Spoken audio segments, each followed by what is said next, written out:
What happens when 5 heavily armed men storm the most exclusive restaurant in the city? They're not after money. They're after billionaire CEO Marcus Thorne. But they made one fatal mistake. They didn't account for the waitress serving the champagne. They didn't know who Mia Casey really was, and they never saw her hidden skill coming. This isn't just a story. It's a lesson in underestimation, and the chaos that follows when a hidden past explodes into the present. What they planned as a kidnapping just became a war. The air inside Ethelred's wasn't just air, it was a carefully curated atmosphere. It smelled of truffle oil, old money, and a faint floral note from the impossible bouquets of peonies that bloomed in defiance of the November chill. For the patrons, this was a sanctuary. For Mia Casey, it was a cage, just a different kind from the ones she'd known before. Mia moved through the low hum of conversation like a phantom. Her black uniform was immaculate, her apron strings tied in a perfect flat knot, and her face was a mask of pleasant neutrality. "Your wine, sir." "Right away, madam." She was, by all accounts, the perfect waitress, efficient, unobtrusive, and most importantly, invisible. This was the way she wanted it. Invisibility was a skill she had honed to a razor's edge, long before she'd learned how to balance 3 plates on one arm.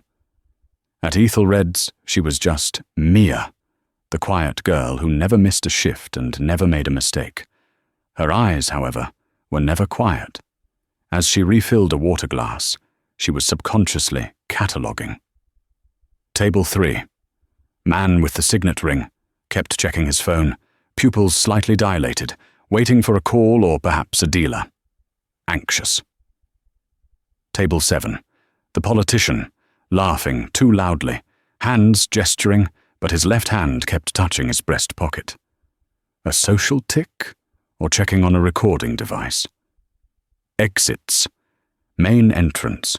2 security guards, both looking bored. Service exit near the kitchen, steel reinforced.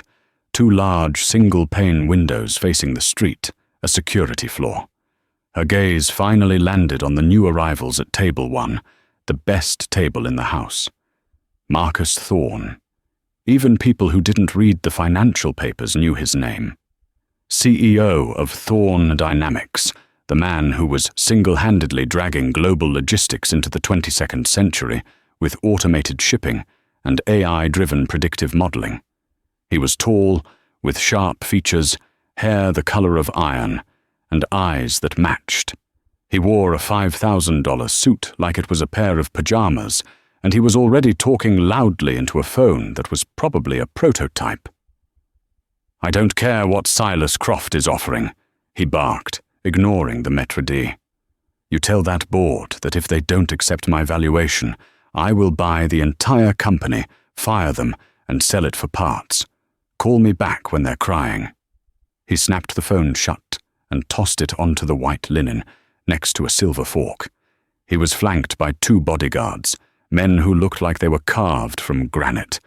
They stood just behind him, their eyes scanning the room with a practiced, lifeless intensity.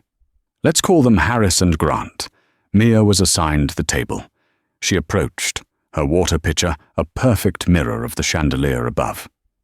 "Good evening, Mr. Thorne. May I start you with some water?" Thorne didn't even look at her. He waved a dismissive hand. "Whatever. Bring me a bottle of the 78 Waitress, and tell the chef I'm here. I want the Wagyu blue." "Right away, Mr. Thorne." As she turned, Harris, the bodyguard on the left, stepped slightly, blocking her path. "We'll taste the wine first." Mia met his gaze. It was flat, professional. She gave a slight, respectful nod. Of course. She moved away, her heart beating its steady, calm rhythm. 101. She always monitored it. Her old instructor would be proud. She despised Marcus Thorne, not for his wealth, but for his arrogance. He was a man who believed his money made him a god, and his bodyguards made him invincible. He lived in a world where consequences were for other people. Mia knew better. She knew that the real world, the one that existed in the shadows just beyond the warm glow of Etheldreads, didn't care about money. It was a world of physics and pain, of action and reaction. And in that world, a man like Thorne was just a target, a heavy, slow, and very loud target. She retrieved the wine from the cellar, her mind briefly flashing to another cellar, this one damp and smelling of gunpowder and fear. Riga. 3 years ago. She pushed it down. That was another life. That was Koshka, the cat. Koshka was dead, buried in snow and betrayal. Mia Casey was just a waitress. She returned to the table. The ritual began. Presenting the bottle, the approval, the uncorking. Harris, the bodyguard, stepped forward. Mia poured a small amount into his glass. He swirled it, sniffed, and tasted. He nodded. Mia turned to pour for Thorne. And that's when the world ended. It didn't start with a bang. It started with a hiss, like the sound of a tire deflating, but sharper, more focused. Mia, who was angled toward Thorne but facing the entrance, saw it happen. The 2 bored security guards at the door didn't slump or fall. They stiffened. Tiny darts, almost invisible, were sticking out of their necks. They froze, paralyzed, their eyes wide with a terror they couldn't even scream about. And then they toppled like statues. The restaurant's low hum of conversation faltered, died. A woman at table 4 saw the guards fall and opened her mouth to scream. She never got the chance. 5 men moved through the doorway. They were not dressed in black tactical gear. That was for movies. These men were dressed like the patrons. They wore tailored suits, but the cut was all wrong. Too much room in the shoulders, too much bulk under the jacket. They moved with a liquid, predatory grace that did not belong at Etheldreads. "Nobody move," the leader snapped. His voice was calm, accented, Eastern European. Panic erupted. The scream that had been held back was released from 20 throats at once. Patrons dove under tables. Silverware clattered. A glass shattered. Thorne's bodyguards, Harris and Grant, reacted instantly. They were good, Mia noted. They shoved Thorne down into his chair, bellowing, "Get down! Get down!" as they reached inside their jackets. They were good, but they were too slow, and they were playing a different game. 2 of the attackers fanned left, 2 fanned right. They weren't carrying guns. They were carrying something that looked like modified tasers, but with long, extendable prods. Harris got his firearm halfway out of its holster. One of the attackers, a man with the build of a bear, closed the 10-foot gap in 2 strides. The prod hissed, and 50,000 volts slammed into Harris's side. He arched, a horrible choked sound escaping his lips, and collapsed, smoking. Grant managed to fire 1 shot. It was deafening in the enclosed space. The bullet took a chunk out of the marble bar, making the politician at table 7 cry out. But the attacker he was aiming for was already moving, using a screaming patron as a human shield. A second attacker came from the blind side. The prod hit Grant in the back of the neck. He went down without a sound. It had taken 4 seconds.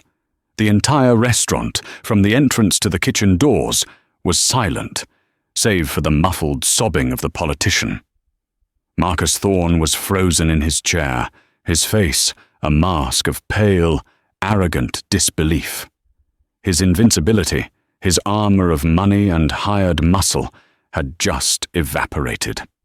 The leader of the 5 men walked calmly toward him. He was tall, with a face that looked like it had been carved from ice. His eyes were a pale, chilling blue. He stopped in front of the table and brushed a piece of imaginary dust from his lapel. "Mr. Thorne," the man said. His voice was a smooth baritone, cultured. "You have a reservation with us. Please come." Thorne stared. "Who are you? Do you know who I am? I will have you." The leader sighed, a sound of profound disappointment. He nodded to the bear-like man who had taken down Harris. The man, let's call him Rizzo, stepped forward and slammed a fist, the size of a small ham, onto the table. The ancient wood groaned. "No talking," the leader said. "Just walking." Two of the men, Milo and Corvus, grabbed Thorne by his biceps, hauling him from his chair. The billionaire, for the first time in his life, was utterly powerless. He was just a package. The leader's eyes swept the room, ensuring his men had the exits covered, ensuring the patrons were too terrified to be a problem. His eyes passed over the bar, the kitchen doors, and then they stopped. They stopped on Mia. She hadn't moved. She hadn't screamed. She hadn't hidden. She was still standing by table 1, the 1978 Petrus in her hand, the bottle angled slightly downward. Her heart rate was 155. The world had slowed to a crawl. She was no longer Mia, the waitress. The mask was gone. The leader's icy blue eyes widened, just a fraction. A flicker of recognition? No, disbelief. He tilted his head, a faint, cruel smile touching his lips. "Well," he breathed, the word almost a caress. "This is an unexpected complication, or perhaps a bonus." He took a step toward her, and he spoke a name that hadn't been uttered in 3 years. "Koshka." The name hit Mia harder than a 50,000-volt shock. Koshka, her old call sign. Cat. It wasn't just a name. It was a key. It unlocked a room in her mind she kept bolted shut, a room filled with the smell of cordite, the tang of blood, and the icy wind of the Never River. She looked at the man, the icy blue eyes, the scarred left eyebrow, the cruel, thin smile. "Dmitri," she said. Her voice was flat, dead. Dmitri Sokolov, her former handler, her mentor, the man who had trained her, partnered with her, and then, in Riga, had sold her out, leaving her for dead in a firefight with the Spetsnaz kill team. She had survived, barely. She'd spent 6 months crawling back to life, then erased herself. Mia Casey, the waitress, was born from the ashes of Koshka, and now her ghost was standing in front of her. Dmitri chuckled, a dry, rattling sound. "I knew you were too good to die. They said you were compromised. I said you were just resourceful." His eyes roamed over her waitress uniform, a look of amused contempt. "Though I must admit, this is a disappointing new life." "What do you want, Dmitri?" Mia's grip on the wine bottle tightened. "What I am owed," he said simply. He gestured to Thorne, who was being held by Milo and Corvus. "Mr. Thorne is my retirement plan. But you are a loose end." He looked at Rizzo, the big man, and the 5th man, a thin, wiry operative she mentally dubbed Wraith. "The plan has changed," Dmitri said. "She comes to, alive. She's valuable." Thorne, finally finding his voice, sputtered. "Her? She's a waitress. What are you talking about?" Dmitri ignored him. He was focused only on Mia. "Come, Koshka, do not make this difficult. You know the protocols. You know me." "I know you," Mia agreed. Her eyes flicked. Left to Dmitri. Right to Rizzo. Behind her, the kitchen door. 10 paces. To her left, the service station, where a pot of coffee was still on the warmer. Too far. "I know you're a traitor," she said, her voice low. "I am a pragmatist," Dmitri corrected. "The Directorate, your government, they are dinosaurs. I am a free market enterprise. Now come." Rizzo and Wraith took a step toward her. "No," Mia said. "No?" Dmitri laughed. "You against 5 of my best men? You with a wine bottle? Your skills are a bit rusty, da." Rizzo lunged. He was fast for a big man, his hands reaching for her. Mia didn't move like a waitress. She moved like a predator. She didn't try to fight him. She yielded. As his hands grabbed her shoulder, she dropped, pivoting on her heel, using his own momentum to pull him off balance.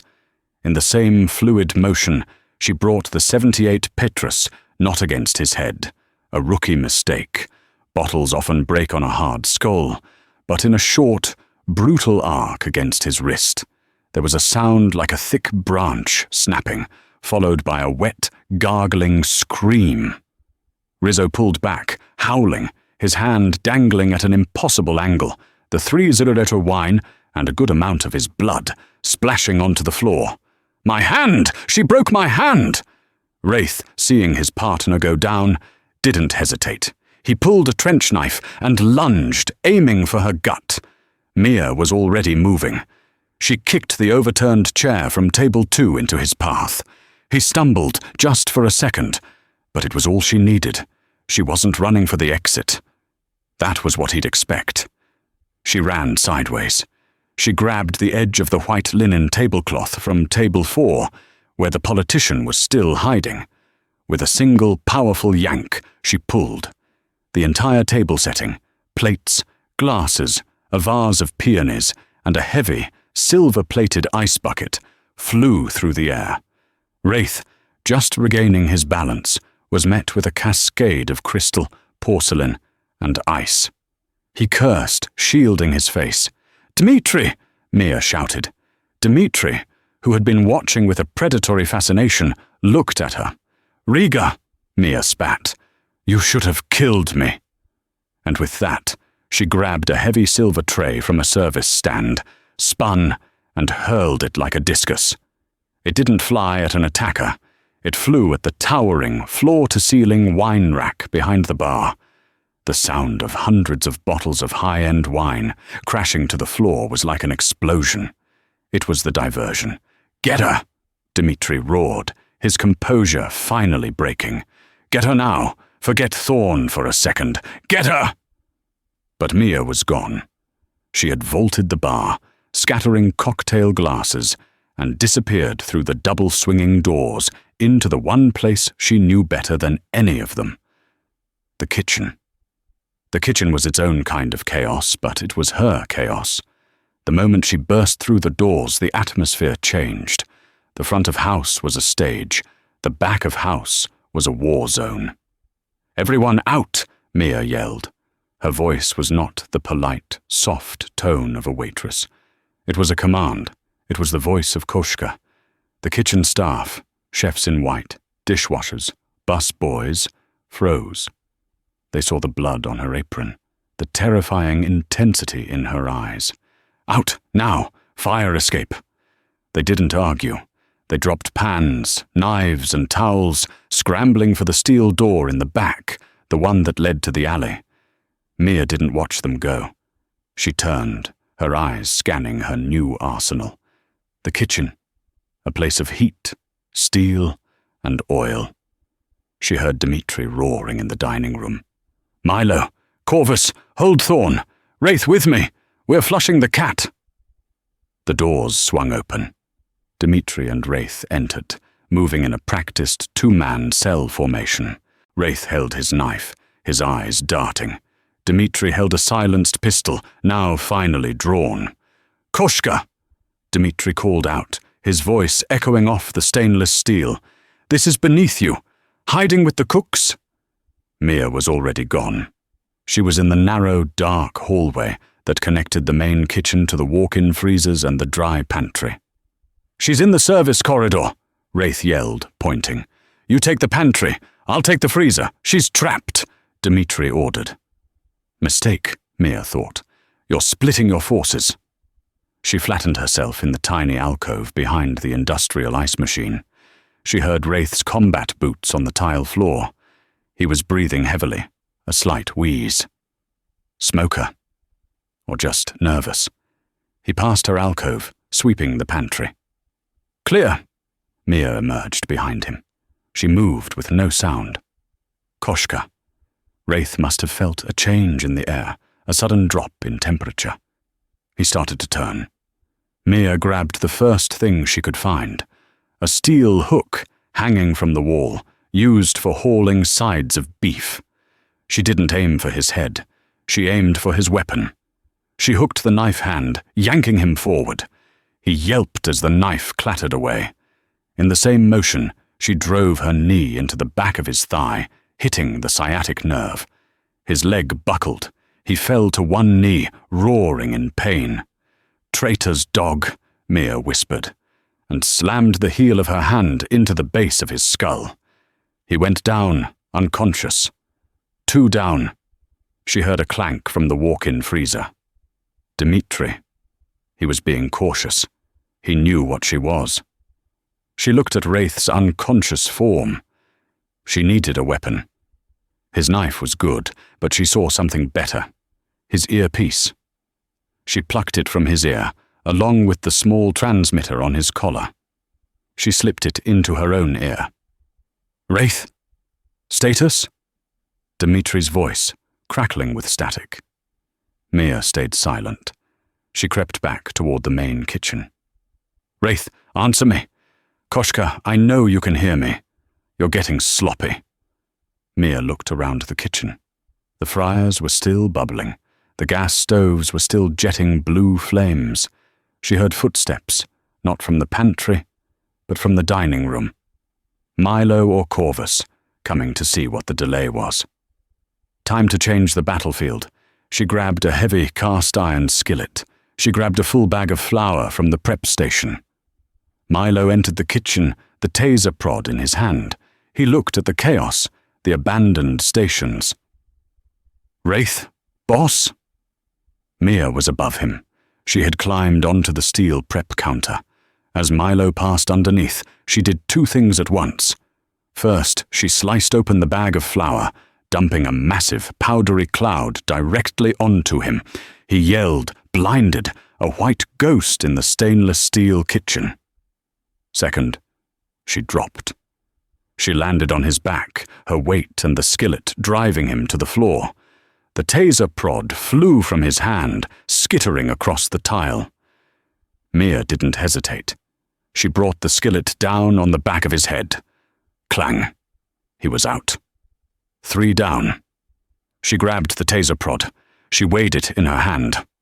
"Good. Milo, status." Dimitri's voice was tight in her ear. He was angry now. Mia pressed the transmit button on the comms unit. "He's having a flowery white sail," she whispered.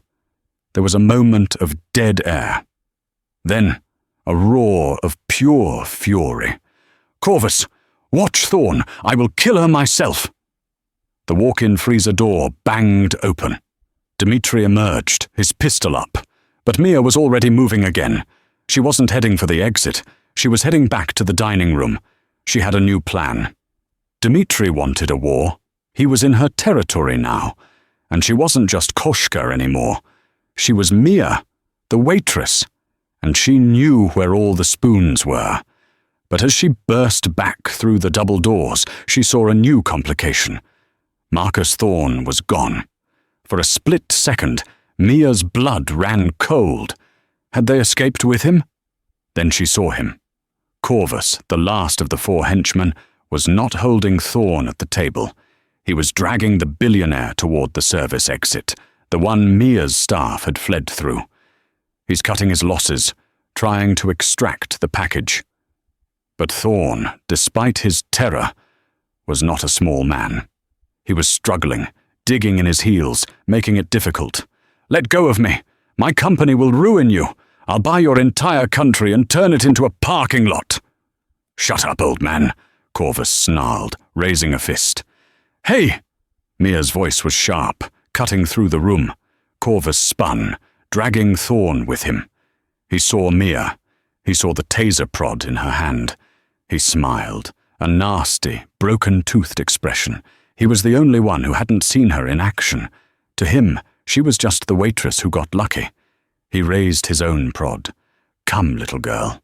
You want to play with the—" He never finished the sentence. Mia had already depressed the trigger on her stolen prod, firing the 2 electric darts. They hit Corvus square in the chest. He lit up like a Christmas tree, his body convulsing in a violent, agonizing dance before he crashed to the floor, unconscious. 4 down.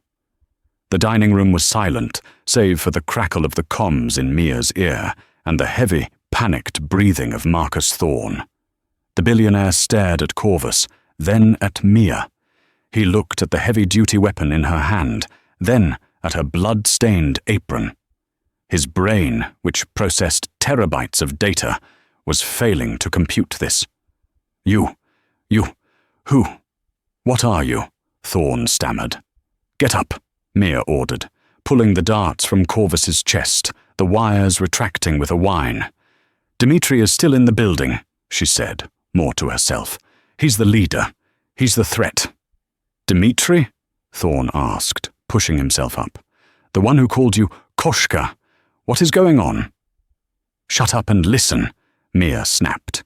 The inversion of their roles was so complete, it was almost comical.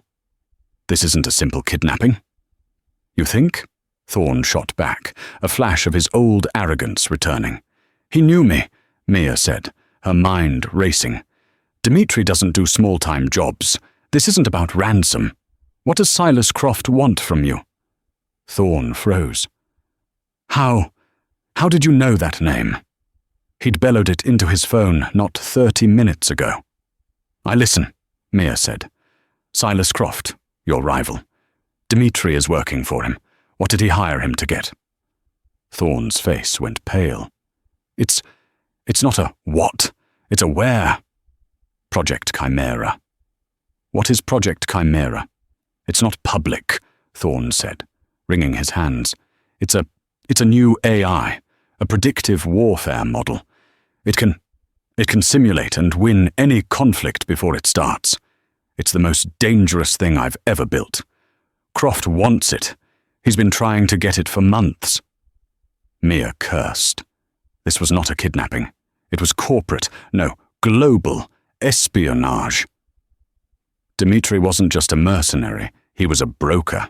He wasn't taking Thorne for ransom, he was taking him for information, or worse, to deliver him to Croft. We have to get out of here, Thorne said, grabbing her arm. My bodyguards. Harris, Grant. Mia looked over. The two men were stirring, groaning. The taser shots were non-lethal, designed to incapacitate. Help them, Mia ordered Thorne. What? Me? You're not helpless, are you? Or is your only skill yelling into a phone? Get them conscious. We need them.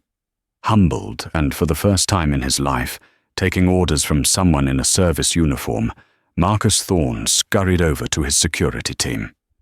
Mia checked the comms. Silence. Dimitri was hunting her. He was smart. He was off the radio. He was a ghost, just like her. She moved to the main entrance.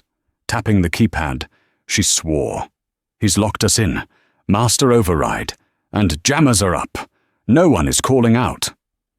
Then what do we do? Thorne asked. He was splashing water from a pitcher onto Grant's face.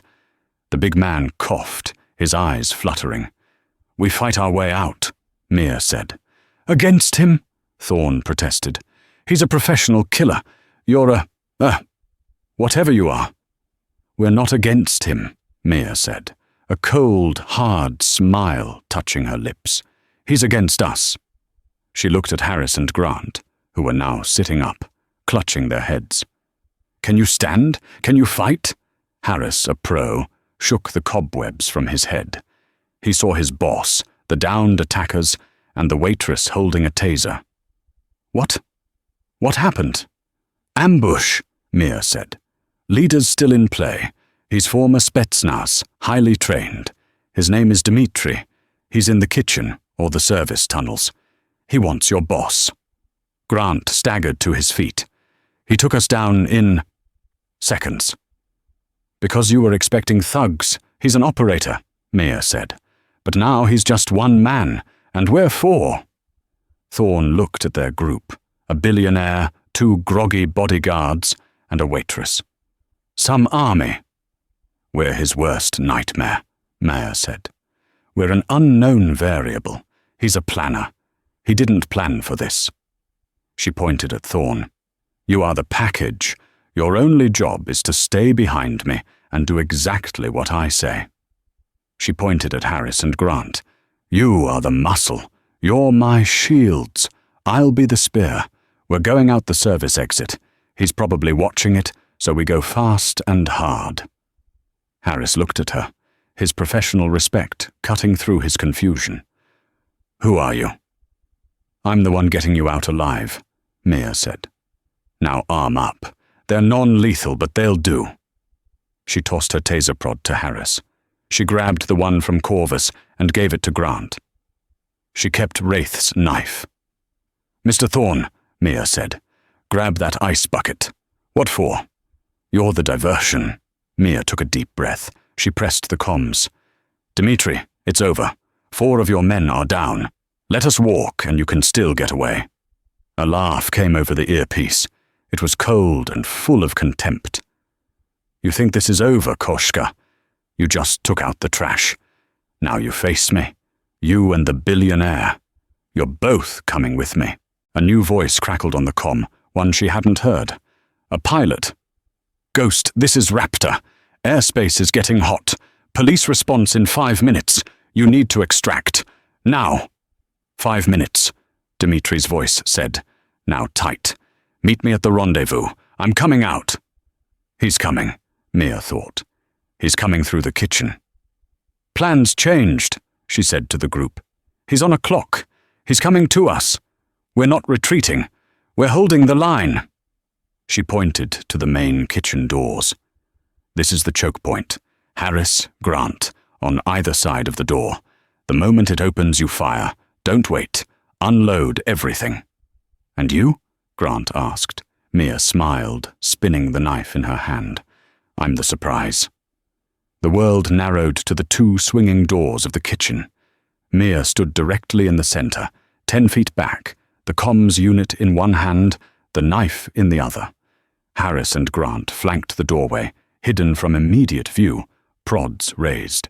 Marcus Thorne was cowering behind the marble bar, clutching the heavy silver ice bucket like a shield. "He's in the main kitchen," Mia whispered, listening to the feed. She could hear the faint clink of steel. "He's being cautious. He's looking for me." "Koshka!" Dimitri's voice boomed from the earpiece, and moments later echoed from the kitchen. "I'm impressed, truly. Milo, Wraith, they were good. You are better. You were always better than them." Mia didn't respond. She motioned to Harris. "Stay ready." "But this ends now, my little cat," Dimitri continued. "The Directorate, your precious agency, they're gone. The world is run by men like Thorne and Croft. By men like me. You chose the wrong side." "He's trying to draw me out. Trying to pinpoint my location," Mia thought. She saw the left door push open, just a crack. Dimitri's blue eye, a sliver of ice, peered through. "Now, Thorne!" Mia screamed. Thorne, in a surprising burst of adrenaline-fueled courage, popped up from behind the bar and hurled the ice bucket. It flew across the room and crashed into a stack of wine glasses, creating a deafening, chaotic sound. It was the perfect misdirection. Dimitri, thinking Mia was at the bar, burst through the doors. "Die!" He wasn't aiming at the bar. He was aiming at the center. He knew where she was. He fired his pistol. The thwack of the silenced round was quiet, but the smack of it hitting Mia's shoulder was sickeningly loud. Mia cried out, stumbling back, the knife clattering from her hand. Blood bloomed on her white shirt. "Mia!" Thorne yelled. Dimitri smiled, stepping into the room, his pistol sweeping for the bodyguards. "Aha," he said. But it was a trap. Harris and Grant didn't fire from the flanks. Mia had repositioned them. They were behind the upturned table 1, a makeshift barricade. As Dimitri stepped forward, they both rose and fired their taser prods. The darts hit Dimitri in the back. He screamed, a high-pitched, furious sound as the electricity ravaged his muscles. He dropped his pistol, his entire body locking up, and fell to his knees. But he wasn't done. With a roar that was more animal than human, he reached back, grabbing the wires of the tasers. He pulled. Harris and Grant, holding the prods, were yanked off their feet. The connection broke. Dimitri was on his feet in a second, his body still smoking. He was a monster. He lunged, not for his pistol, but for Mia, who was on the floor, clutching her shoulder. You did this!" he snarled, his face a mask of rage. He pulled a knife from his boot, a long, wicked-looking combat blade. Harris and Grant were scrambling, their prods useless at this range. Thorne was frozen. Mia looked up, her face pale, blood trickling from her lips. She had landed hard. Dimitri raised the knife. "Goodbye, Koshka." "Wait," Mia gasped. "No more words," he spat. "No," Mia said, a strange, faint smile on her face. "Wait for it." Dimitri paused. "What?" And then he heard it, the hiss. He looked down. While he'd been gloating, while he'd been focused on his knife, Mia had grabbed the taser prod that Grant had dropped. She hadn't fired the darts. She had pressed the drive stun button on the end, and she had pressed it hard into his thigh. There were no darts, no wires, just 50,000 volts arcing directly from the prod into his body. Dimitri's eyes went white. His mouth opened in a silent scream. The knife fell from his nerveless fingers. He stood, vibrating, for 3 agonizing seconds. And then, like a marionette with its strings cut, he collapsed on top of her. Mia, with her last ounce of strength, shoved the unconscious operative off her. The dining room was silent. Rizzo, Wraith, Milo, Corvus, and now Dimitri. 5 down. Mia lay on the floor, breathing heavily, the comms unit crackling in her ear. "Ghost? Ghost, do you copy? Police are on the block. I'm bugging out. Ghost!" The sound of the helicopter faded. Mia looked up at the ceiling. Marcus Thorne was standing over her, his $5,000 suit ruined, his face a mixture of terror, awe, and disbelief. You're bleeding," he said, stating the obvious. "It's just a graze," Mia lied. The bullet had torn through the muscle of her shoulder. It was not a graze. We're alive," Grant said, sitting up. Harris was already moving, picking up Dimitri's pistol and checking the other men, zip-tying their hands with the heavy-duty ties from the bar. Thorne knelt beside Mia. It was an awkward, unfamiliar motion for him. "Here," he said, fumbling with his silk pocket square. He pressed it against her shoulder. "This is... You did good," Mia said, her voice strained. "The ice bucket. Good thinking." Thorne almost laughed. "That was your idea." "Yeah," Mia whispered. "But you did it." The first thump of police boots sounded at the front door. Then the shattering of the glass windows. "Police! Get down! Hands in the air!" Mia looked at Thorne. "Tell them," she panted. "Tell them what happened." "I will," Thorne said, his voice firm.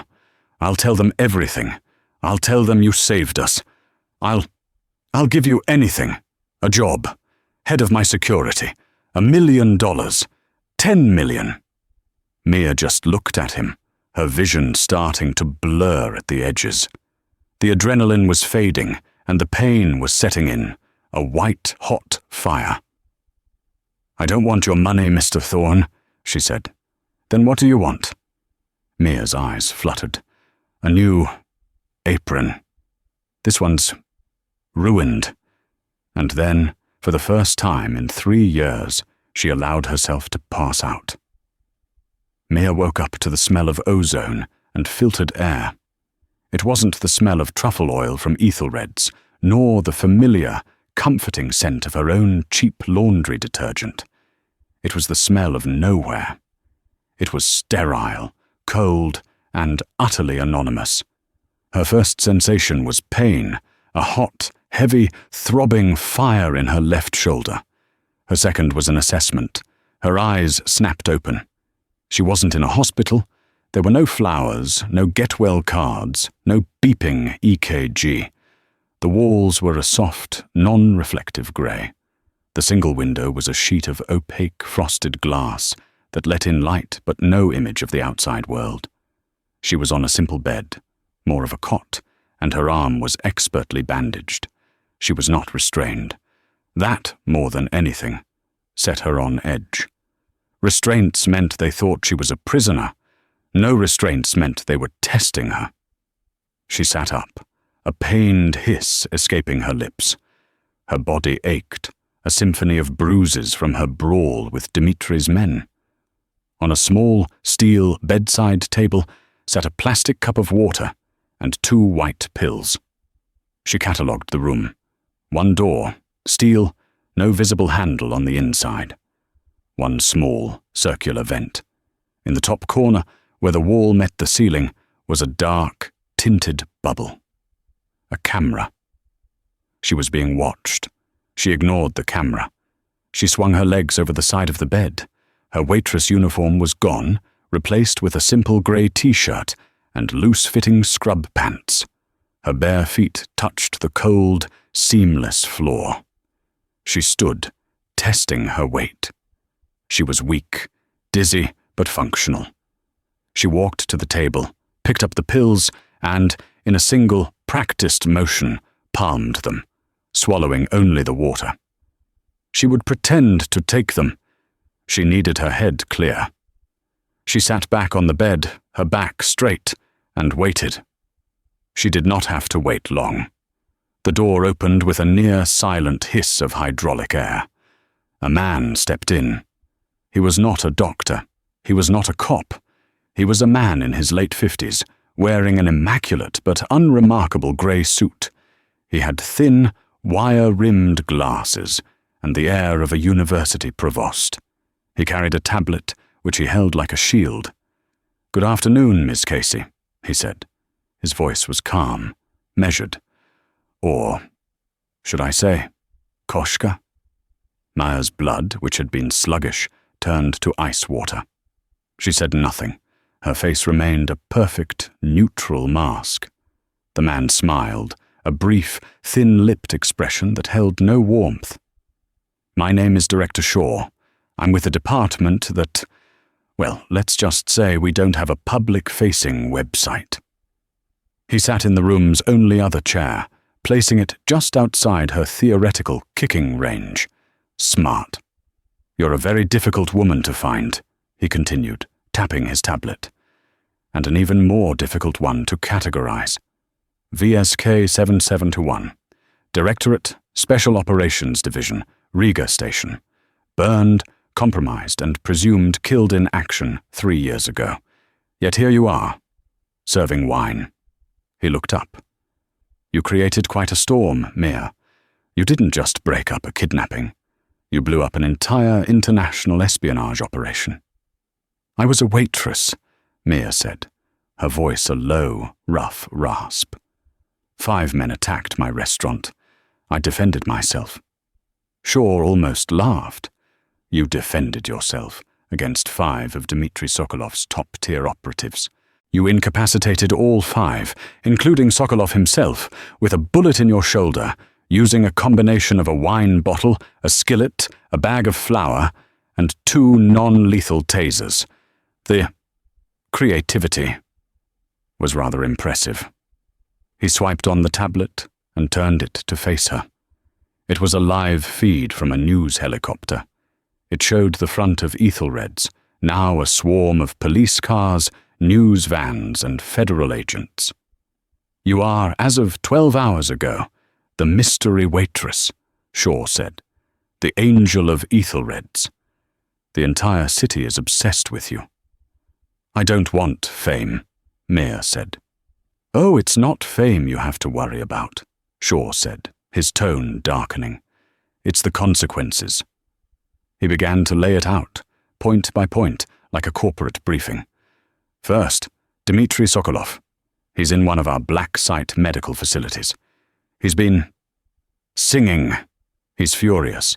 He's confirmed your identity to us, and, more importantly, to his real employers. He's told them Koshka is alive." Mia's knuckles, gripping her knee, went white. "Second, Silas Croft. He's been in damage control all day. He's publicly denying any involvement. But he knows you're the one who stopped the extraction. He's a man of immense resources and zero morality. He will not let this go. He will hunt you, if only to clean up the loose end. Third, and this is the real problem, Shaw said, leaning forward. Dimitri wasn't just working for Croft. Croft was the buyer. Dimitri was a broker for a much larger, much more dangerous organization. We call them the Cinder Group. They sell global instability to the highest bidder. They just lost a multi-billion-dollar payday, Project Chimera, and had 5 of their best assets captured. They are displeased. They do not tolerate failure. They do not, under any circumstances, tolerate ghosts. Mia finally spoke. So I'm a target, from Croft, and from this Cinder Group. Ah, but you're missing the most dangerous man of all, Shaw said. You're forgetting Marcus Thorne. Meanwhile, 50 stories above the city, Marcus Thorne's penthouse office was in chaos. His personal physician was trying to refit his high-tech sling, but Thorne kept waving him away. His desk was covered in paper, and his board of directors was yelling at him. "Marcus, you are insane!" screamed a man named Peterson, his face purple. "Dissolving Chimera, scrubbing the data. That is our entire future. It's trillions of dollars. You're letting sentimentality cloud your judgment." Thorne, who only 48 hours ago would have agreed, slammed his good hand on the desk. The sound was like a gunshot. "Sentimentality?" he roared. "I was on my knees, Peterson. I was a package, a piece of meat, waiting to be delivered. My bodyguards, the best money could buy, were on the floor. My money meant nothing. My power meant nothing." He stalked to the window, his back to the room. And then, that waitress, she stood up. She had nothing. No armor, no backup, no $5,000 suit. She had a wine bottle, and she took them all on. She didn't do it for money. She didn't do it for stock options. She did it. I don't know why she did it, but she saved my life, and she saved that thing from getting out. He turned, his eyes burning with a new, terrifying zeal. "I built a weapon, gentlemen. I was so arrogant, I thought I could build the perfect sword, and no one would ever try to take it. That waitress, she showed me what real strength is, and what real risk is." "Project Chimera is terminated," Thorne declared. "Scrub the servers, pull the core, and bury it in concrete. We are reinvesting the entire R&D budget into defensive systems, protecting power grids, water supplies, and medical infrastructure. We're done building swords. We're building shields." "The board will never approve," Peterson began. "The board can go to hell," Thorne spat. "I'll buy every one of you out. I don't care." His personal phone buzzed. He looked at the caller ID. Silas Croft. Thorne smiled, a predator's grin. He hit speaker. "Marcus, my friend." Croft's voice was oily, full of false sympathy. "I just heard about the terrible incident at Ethelred's. Thank God you're all right. Such a chaotic world we live in."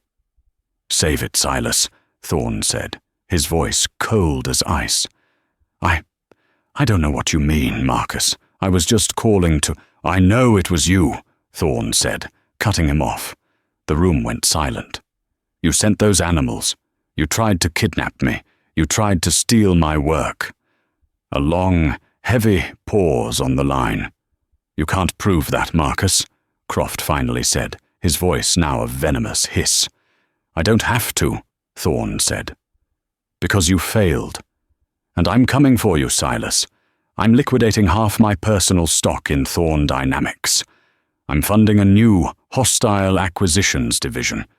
Its one and only target is you. I'm going to buy your company. I'm going to fire your board. I'm going to auction off your desk. And then I'm going to sell the whole rotten shell for parts.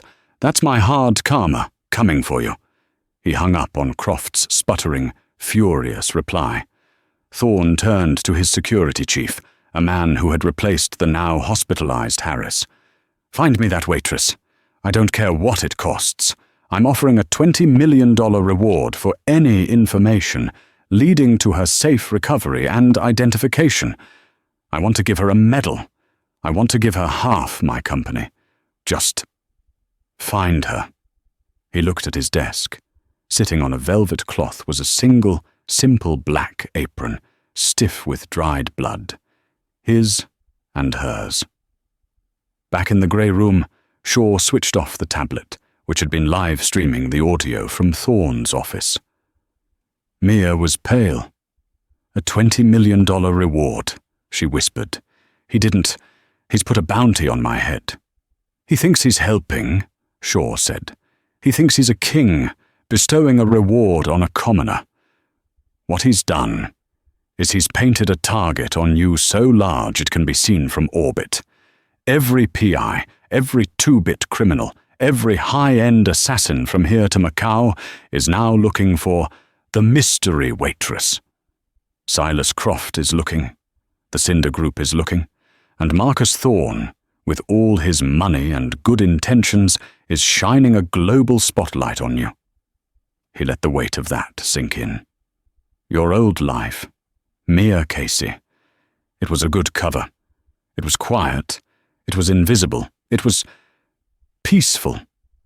He said the word peaceful like it was a quaint, antique concept. "That life is over," Shaw said, his voice softening just a fraction. "It evaporated the second you chose to act.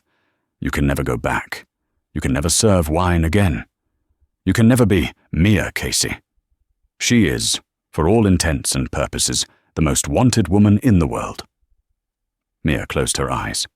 The cage. She had built herself a quiet, simple cage, and it had been safe. Now that cage was gone, and she was in the open, with the entire world hunting her. "So what now?" she asked, her voice hollow. "You debrief me, and then you lock me in a hole? Or do you just kill me to tie up the loose end?" "We are, as they say, at a crossroads," Shaw said.